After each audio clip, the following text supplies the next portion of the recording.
Here we have the 8559 lock body, and you can see our list of parts here. I'm going to show you how to disassemble one of these and put it back together. So here we go. Ready? We'll start with the lock and a screwdriver. This is an 8559 1.5 inch back set. Almost exactly the same as the 8559 2-inch back set. Only difference is the stopping block, which of course is what you need to move to reverse the lock. So here's the stopping block. For the 2-inch back set, the stopping block looks like this, but you can see it's got a notch. It sticks down into the lock body, and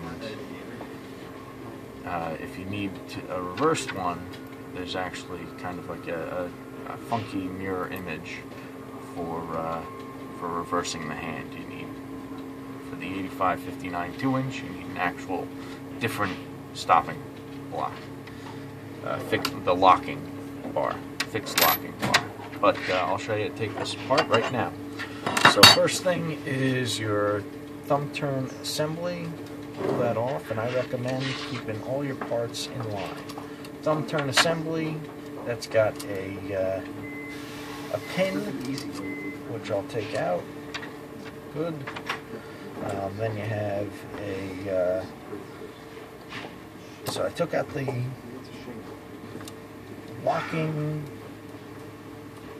lever. There we go. And that's got a bushing on it. You don't want to lose that bushing. There's another bushing, spacing bushing.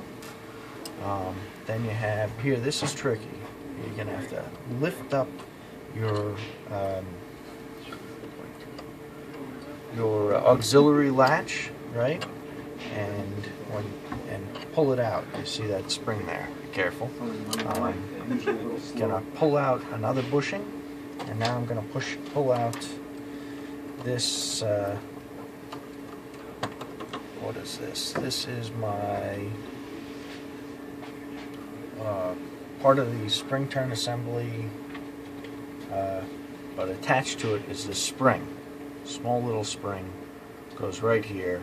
It's a torsion spring with 2 legs that wrap around this pin right here. Very important. Alright, next are hubs. If you need to pull out your hubs, you don't have to. If they're in there, leave them in there. They keep the spring locked in place, and the hubs don't have to be reversed. They're mirror images of each other. But you can see if your if your latch came out, it's got bushings, and it angles out just like that. So I wouldn't take it out if you can avoid it, because you got to balance these springs in place. So I'm gonna put that back just the way it was, and get these springs in place. Okay, you can see that that's got that much travel. You can see it helps to have a pair of needle nose pliers to put some of these things in place. Alright, that's back in. I'm going to put the spring in place. There you go. Lines up on a little notch there. And now that's spring loaded. I'm going to put in the spacing bushing, which is right here. Excuse me. Alright. Next, one of the hubs. Slide that in. Make sure it is. Yes. Do not want to lift that up. That spring will pop right out. If it has, you'll have to compress it with a pair of pliers. As you get the hubs in, let go and let it snap into place while holding the hub firmly down. Alright, I'm putting all these back.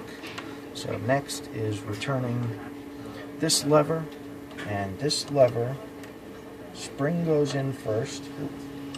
Spring goes in first, like so. Latches onto here. Next is the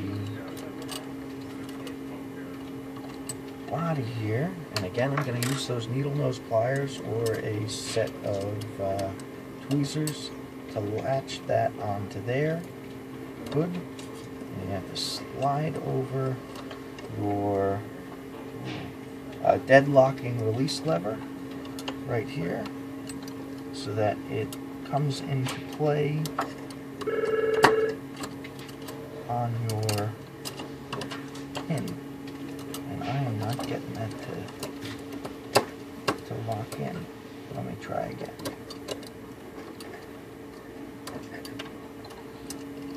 What did I do wrong? Oh.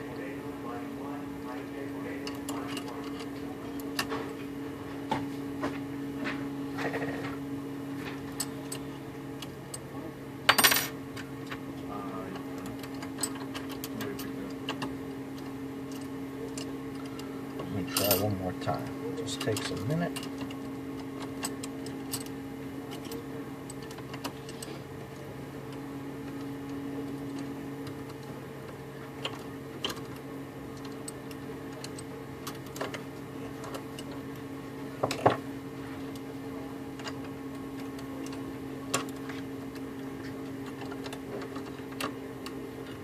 There we go. It's in.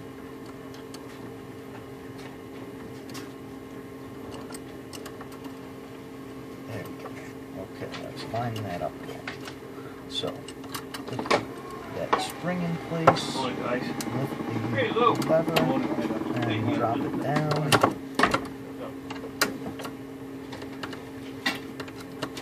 There we go. That clips in. You got the spring latched here and here. Next is a bushing. Got plenty of bushings to go around. I have a spacing bushing here. I've got a pin here. I've got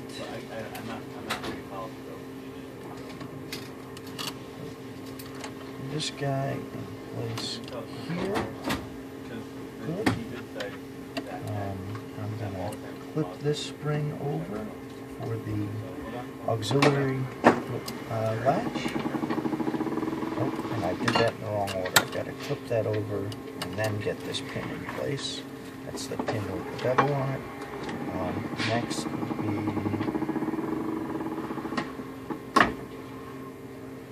What did I forget?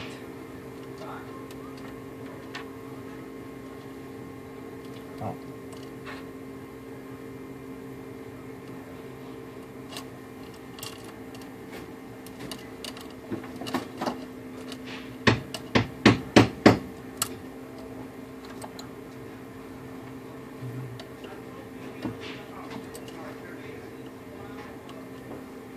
I guess you forgot about it, but the trays have done, and I know you have to do something. There we go. This locking lever comes down from here, and oh, I put that in the wrong order. So this locking lever comes down, flips here, and into my bolt. Oh, sorry, not into my bolt.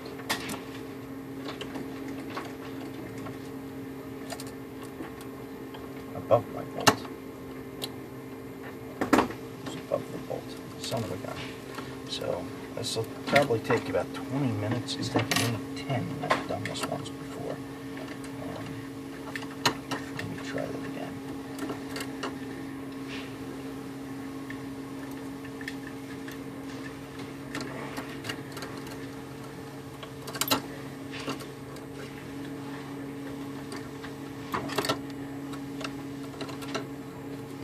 Fell out, so I've got to lift off that hub, put the pin in place, drop it down good, put the hub back in, that's my orientation, good, hub's in place, and good, locking bar in place with the spacer,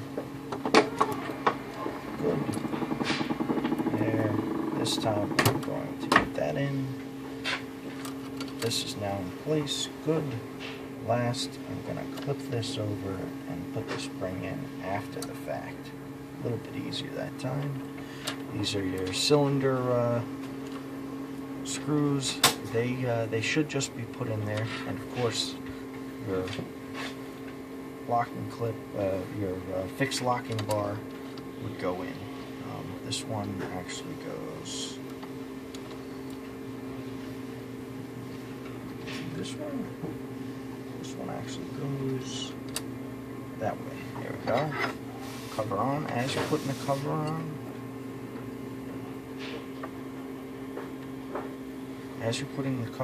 you want to hold that hub down just so those springs don't have the opportunity to shift on you. And you're going to have to possibly wiggle it around a little bit to line up your different points. A couple of pins and the fixed locking bar. As you can see, I'm giving that a wiggle with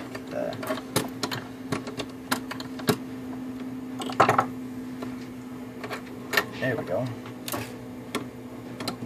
What am I caught on? I am caught on something. I'll have to check. That pin is in place. That pin is in place. I don't know exactly what I was caught on, but there we go. There we go. So you just gotta get those to line up and put the screw in.